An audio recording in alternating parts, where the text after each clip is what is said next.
Sorry, y'all. 1 second.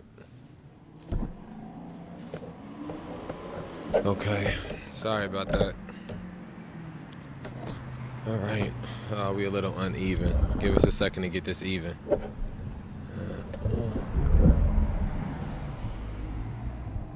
How that look, Rabbit? How that look? Oh yeah, that looks yeah. Yeah, you got it. Not too soon. How that look? That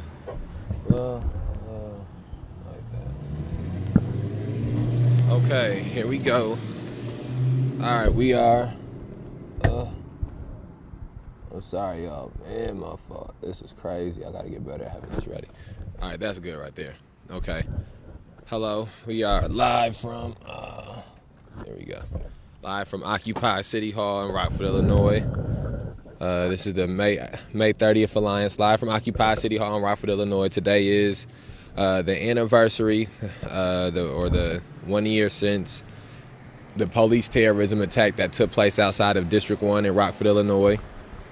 And so we're going to just, in this live here, have a dialogue about some of the events that took place last May 30th, where both of myself and Rabbit, both of where we were at around this time last year and some of the experiences that we had.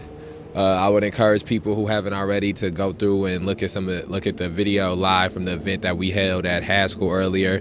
We'll also talk about some of the things that went on in the city today, and so before I get started, sorry about that, y'all. Give me 1 second. It's still it's a little off still. It's bothering me.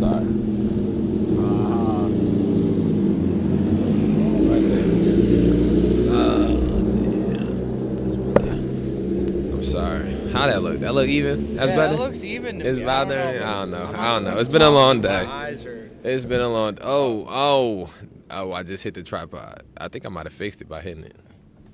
I think. Maybe, I don't know. Okay, let's try this again. Sorry, this is a rough open, very rough open. Today marks a year since myself personally was shot with a pepper spray bullet outside of District 1 in Rockford, Illinois. If you drive by District 1 in Rockford, Illinois right now, you will see an abundance of snow fencing surrounding the building of District 1. You will see it all in the yard. You will see, if you walk up close, if you look closely, you will see plastic around the sign, the police District 1 sign at District 1. If you were in the community and you were watching throughout the day, then you saw a heavy police presence massing up at District 1.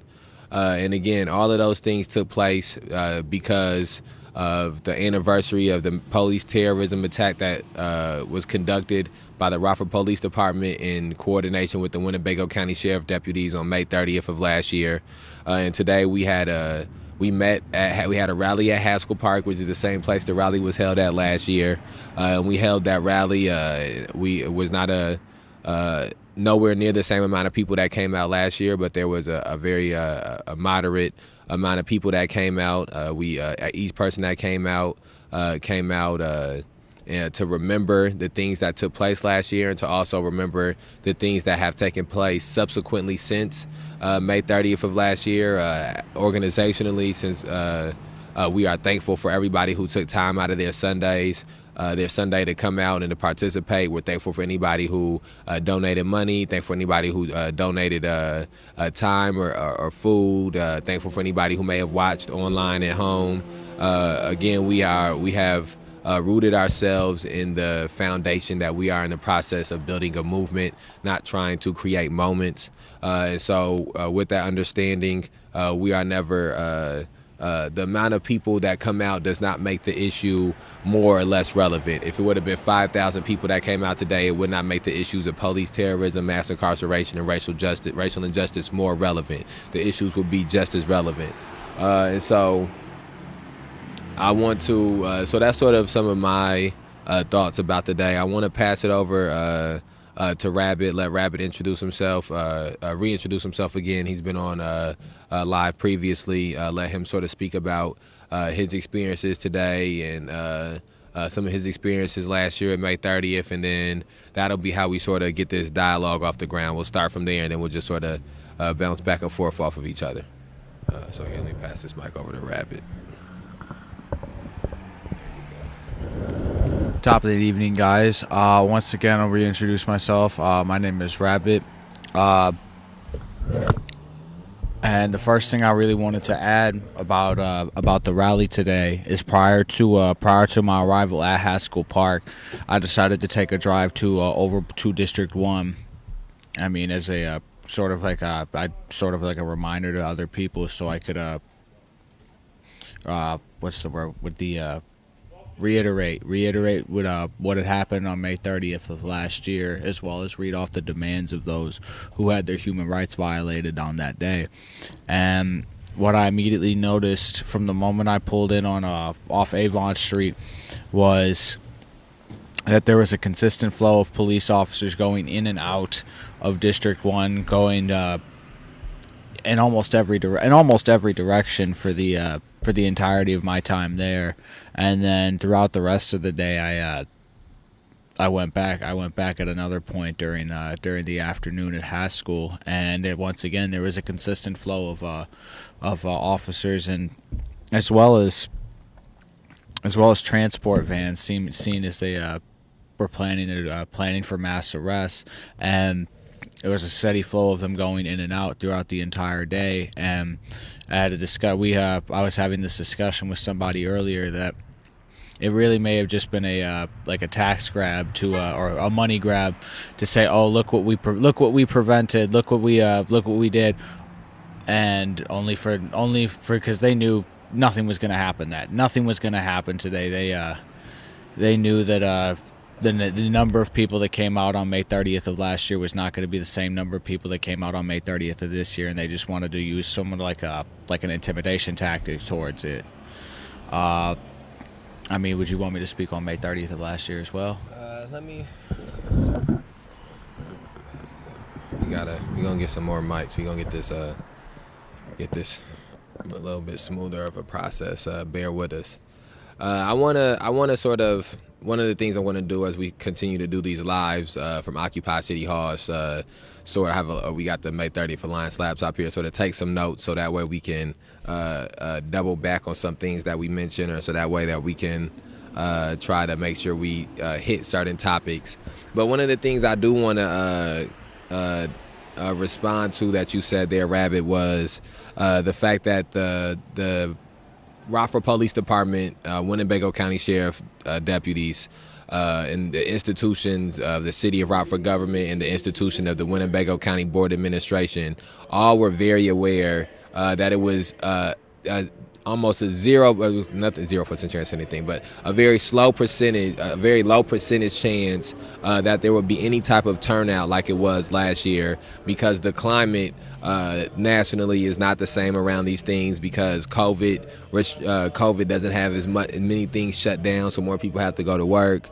And if you are gauging by the turnout from when Faustin Guaitigo was murdered and Jose Gonzalez Jr. was shot and we marched, anybody could tell you, in judging for that it would not be this type of mass turnout on May 30th. And the same thing based on the amount of numbers that have came out to the first two city markets. And so I think that it's important that we understand that, again, I agree. I believe that the police department knew that there wasn't going to be some type of reenactment of what happened last year.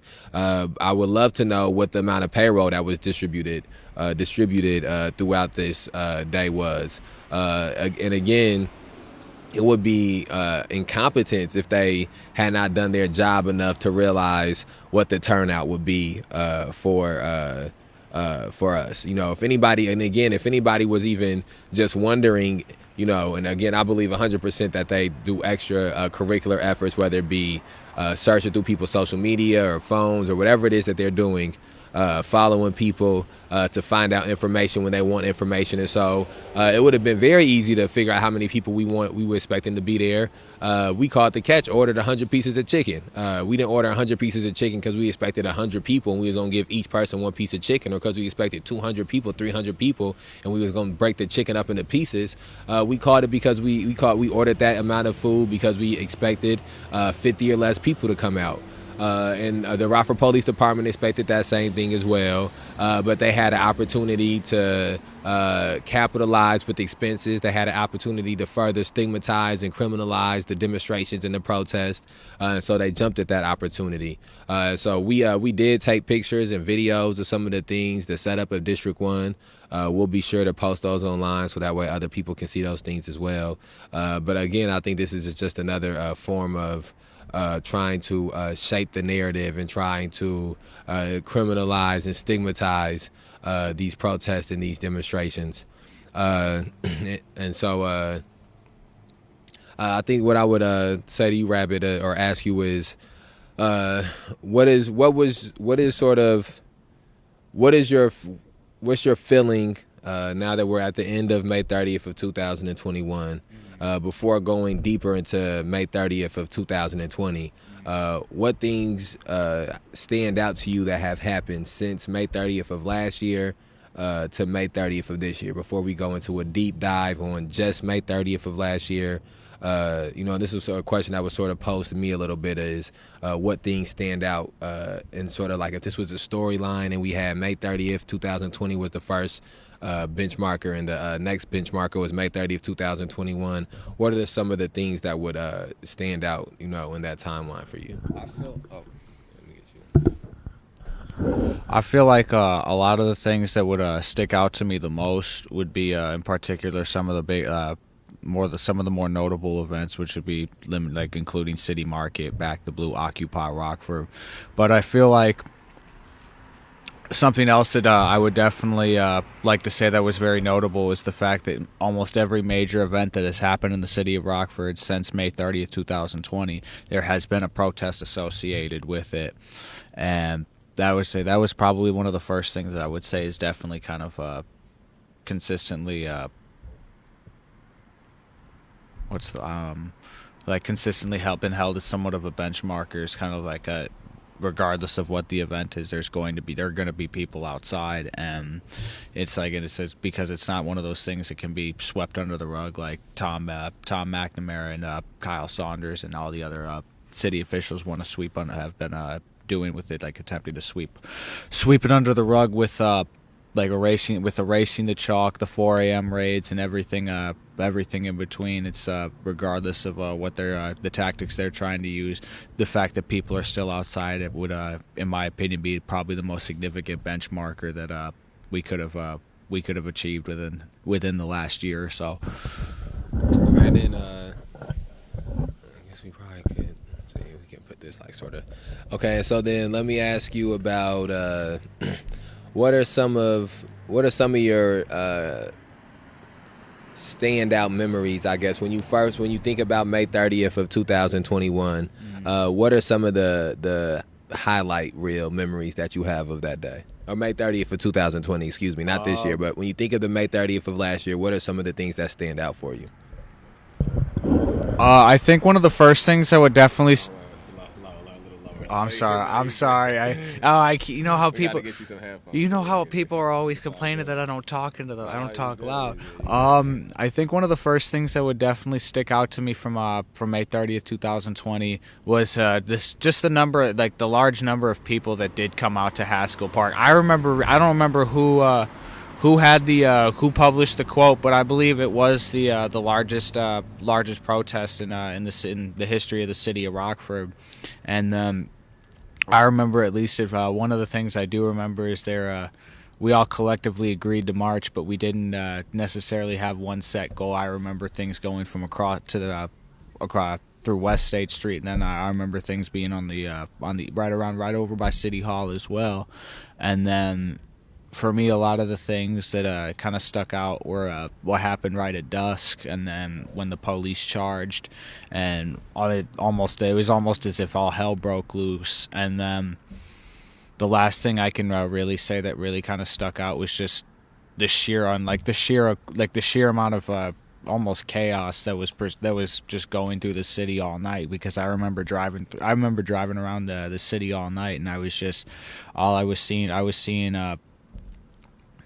seeing a rebellion, as I would say. And then, like, one memory that really stuck out to me is I remember being driving on Perryville. I would say I was something was going on with my car, and I pulled in right over on Perryville, and next thing you know, this group of vigilantes just comes out of the shadows, and they're just like, I'm just not exactly sure of what's going on. And then I kind of realized what's going on, and it was just like we made it kind of realize it was like, all right, it's a free for all. It's a free for all outside that the police essentially initiated with violating the human rights of the citizens of Rockford, and naturally the citizens rebel. Yeah, I think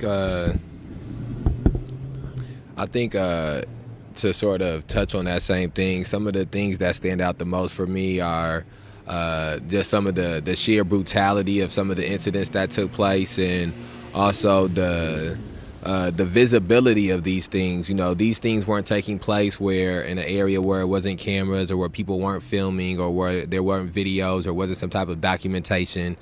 These things were taking place with multiple news stations streaming them live. These things were taking place with multiple members of the community streaming them live on social media. And so as these things were happening, the aldermen of the city and the mayor of the city and sheriffs and police, the brass that may have not been boots on the ground that day, were able to see these things happening, and were able to see these things in real time. See these things in real time. And I think that as time went on, for all of those actions to be justified, for nobody that were part of these institutions. Sorry, I'm drinking this coffee. For nobody who are part of these institutions to have the moral integrity or the moral fiber to say, besides the fact that these things were egregiously wrong and egregiously cruel, they took place and were streamed live, and the entire community, the entire city, the entire area was able to see these things. These things have hundreds of thousands, millions of views at this point online. And instead of trying to give some type of restorative justice to the members of the community who dealt with these issues, they justified the things that happened to these people. And I think that another thing that stands out to me very much about not May 30th itself, but the subsequent days from May 30th, is the listening sessions, the T-shirts from Rockford Art Deli, the mask that the mayor was wearing, the phone number that they put out for people to call, or the email hotline that they put out for people to email, and the social media campaigns, and all of this lip service that happened after May 30th, when no one was killed on May 30th by the police. No one was people were assaulted and had their human rights violated on May 30th. Don't get me wrong, but people went out to advocate about the macro aggressions, which is the lynching in the streets that we see, and that had not taken place that day. But you've seen the efforts that these institutions went to for PR and to try to prevent something like this from happening again. The chief of police came out and lied about people from outside coming in and causing these things to happen. The mayor of the city tried to parade black people up next to him to try to shield from the fact that he was then and remains now committed to upholding white supremacy and white nationalism in this city. And so I think that to be there firsthand and see all the traumatizations and victimizations that took place to people, and then to be at the forefront of these things that have been of the movement that has been happening this past 12 months, and to see these people not get the type of justice that they deserve from May 30th. No one from May 30th has gotten the justice that they deserve from that day, because not a single officer has been held accountable for it.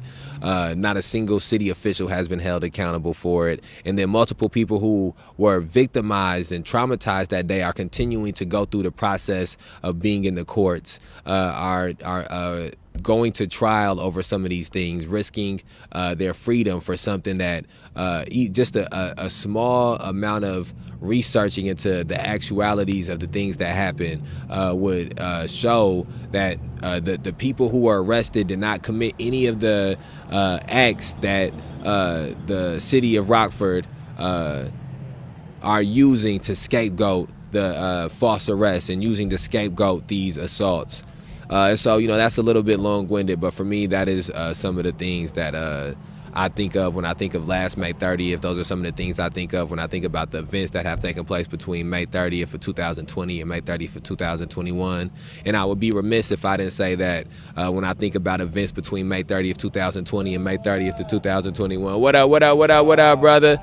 Love, y'all too, man. Y'all be safe out there. I'll be remiss if I didn't say that. I think about Tyrus Jones being gunned down by Officer Dominic Menese while he was running away. I would be remiss if I didn't say I think about Denzel Duvant being beat by the hands of Dominic Menese and his race soldier cohorts. I would be remiss if I didn't say that I think about what happened to Faustin Guaitigo being murdered by the Winnebago County Sheriff deputies who were also there on May 30th violating people's human rights. And I would be remiss if I didn't say that between May 30th, 2020 and May 30th, 2021, if I thought about the events that took place, that I did not think about the shooting of 19-year-old Jose Gonzalez Jr. And I think about the families of all of those people. And I think about the loved ones of all of those people. And unfortunately, we sit here at Say Their Name Square. I'm going to pass it back to Rabbit here in a second, ask him a few questions, let him hop in here. But as we sit here in the center of Say Their Name Square outside of City Hall, when I think, even though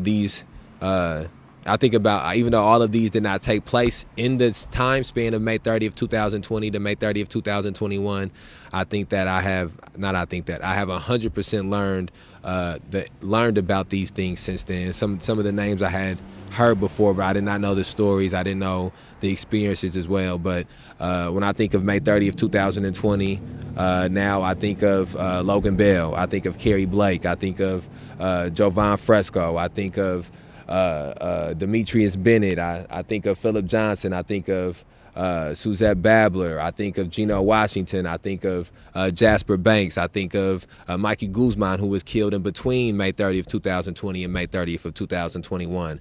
I think of Joseph McCormick. I think of Shannon Graves. I think of Eddie Patterson. I think of Lil Mike Sago, because all of those people are the reasons that people went out there on May 30th. All of those stories, all of those experiences are the reason that people went out there. And I think of the work that still has to be done for us to make sure that just as many people in this city that know the name of Freddie Gray know the name of Logan Bell, just as many people that know the name of Tamir Rice know the name of Kerry Blake, just as many people know the name of George Floyd know the name of Faustin Guaitigo. And I think that work is important, because I think until we get to a place in which each one of us individually understands that any one of these things can happen to us, any one of these things can happen to our loved ones, until we can understand that the root causes that lead to these macro aggressions of police terrorism and mass incarceration and racial injustice, these root causes are at either directly or indirectly connected to all of our lives. And it's going to take each one of us figuring out where we can exist in this moment in time for us to change some of these things. And so I guess another one of the things I would say to you, Rabbit, is or ask of you is what if any gains or forms of progress do you think have been made from May 30th, 2020 to May 30th, 2021? Here, no, let's sit this here and try to not drag it so much. I think that one of the biggest gains that we as now, I wouldn't say just as we as a movement like the May 30th Alliance, but we as just in general the people who want substantial systematic change is that the protests at City Market have done their purpose and have taken revenue away from the space as well, and it's kind of causing people to observe and realize that this wasn't just a facade, just a phase for the summer of 2020. That this is a serious, these are serious issues that the city of Rockford is they're facing, and it's I remember you saying at one time that the city of Rockford is a microcosm for all the issues that are that we are facing on a national level as well. And sorry. Yeah, I would say I think that's the one thing that, because like I mean, the idea of body cam, it's like I definitely wanted to bring this up because I know a lot of people who have been telling me, especially at work, that like the fact that Rockford Police approve body cameras is. I just wanted to say that the Winnebago County Sheriff's Department have had body cameras and chose to release the traumatic video of what happened to Faustin Goitigo in his own home, and then not only that, many times the court systems are quicker to drop a case than really be able to get body camera footage to release to people who have been arrested unlawfully. So it's the idea that the idea of body cameras itself gonna change anything is just it's a load of shit, excuse my language, but in order for those to be held effective, we would have to, whilst holding the police accountable, being able to give transparency, much like the May 30th Alliance is able to do. There must be transparency on the other side in order for these changes to be actually effective in creating a better quality of life. Oh, hold up. There's one thing I wanted to, because you mentioned Jose Gonzalez Jr. I did want to mention that the officer who shot Jose Gonzalez Jr. was documented as making a false arrest as well as assaulting people on May 30th. That officer's name is Owen McGinnis.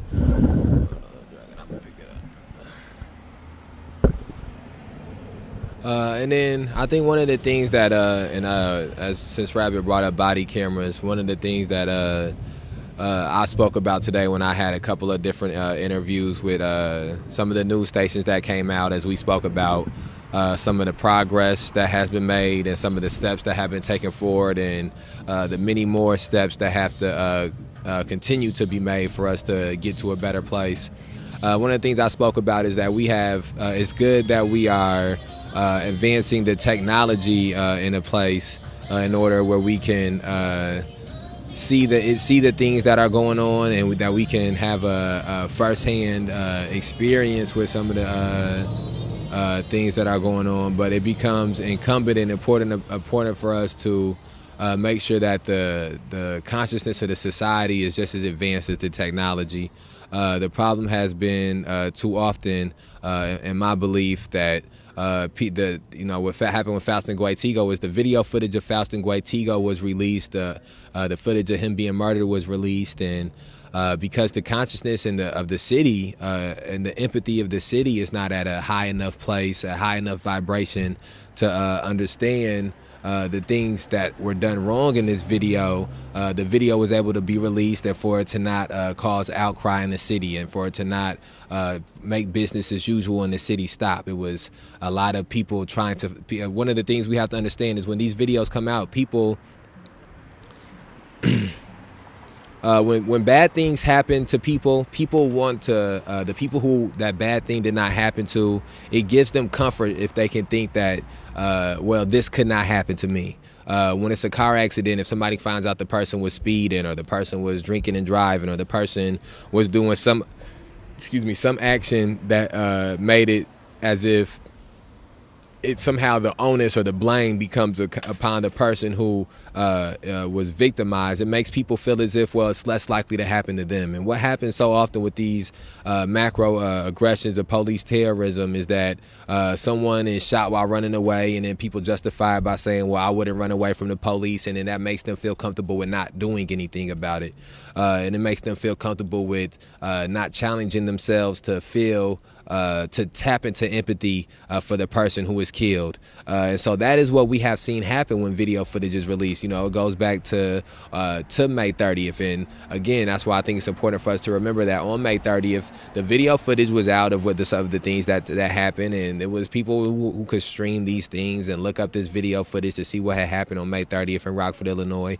But the consciousness of the city was not advanced enough to be able to have empathy for the people who were being beat in front of District 1, for the people who were being beat outside of their car. And we have to understand that emotional intelligence is a real thing. We have to understand that political intelligence and political education is a real thing. And part of political education and political intelligence is being able to decipher through half-truths being pushed to the media, is being able to decipher through media manipulation when it's happening. And unfortunately, after May 30th took place, because we live in a capitalistic society, this society and the institutions being the City of Rockford government and the City of Rockford Police Department and the Winnebago County Sheriff deputies, they used capitalism to try to shift the narrative of what took place on May 30th around police terrorism. They tried to make people only pay attention to the destruction of property, or only pay attention to the looting, or only pay attention to some of the vandalism, and they did that in an effort to not have people pay attention to the police officers stumping people and tasing people and beating people and punching people and pepper spraying people and shooting people with beanbag bullets and shooting people with tear gas. And those were all the things that preceded the vandalism or the looting or the other destruction of property.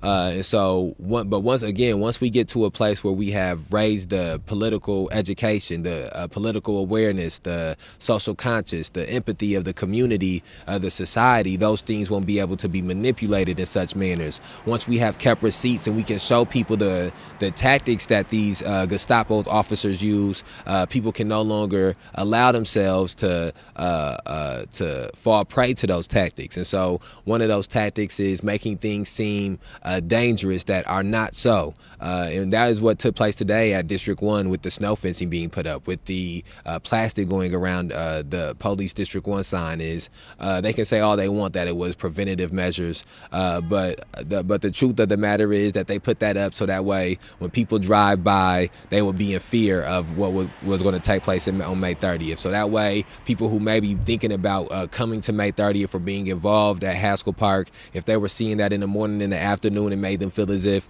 some type of war zone or some type of battleground was there, and it decentivized them from coming out. And so what we have to do is we have to understand that that is a tactic that has historically been used and will continue to be used. It's why they will shut down this whole street in about 5 days here for City Market. We cannot allow those things to hinder us from continuing forward with demonstrations and with protests.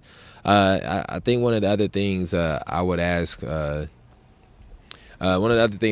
Rabbit, is you've been involved with the majority of all the marches and demonstrations that have taken place in Rockford, Illinois since May 30th. Is there?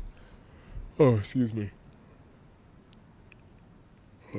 Is besides May 30th, you know, because I know that we've done a lot of talking about May 30th. We have a lot of things here about May 30th. I want to move around on some other things too. What's some of the other most memorable marches and protests that you've participated in since May 30th?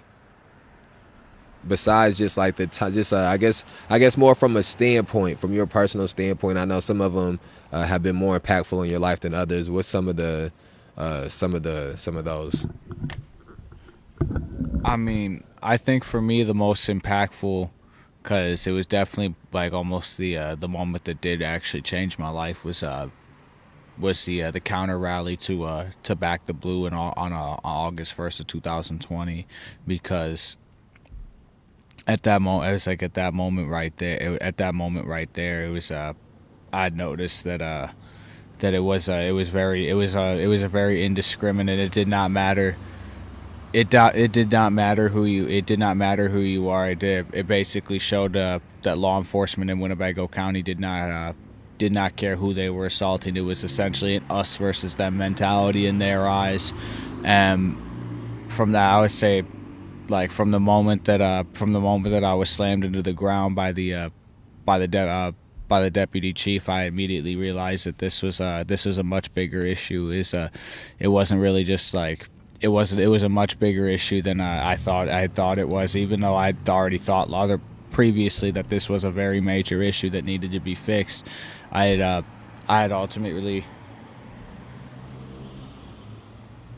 realized that at that moment that serving and protecting is definitely did not was not the method that was being pursued that day. I'm sorry. There's a lot of things coming up. It's almost like a train. It's almost like a train coming back to me. I think another one would be what happened to Saturn Park at the end of August of last year, in which the entire Rockford Police Department was situated along East State Street. I remember looking right on my way home from that day, and I counted 35 squad cars in a from Mulford to Alpine, and the fact that they consistently called every one of the major stores over in that area of town to tell them to close just for people having a barbecue, and that kind of showed me that the extent that they're willing to insist that there's a problem with the with nonviolent demonstrations, taking them and misconstruing them, manipulating them to attempt to get the public on their side, which I think has been a large portion of what's been happening. Much like you said earlier.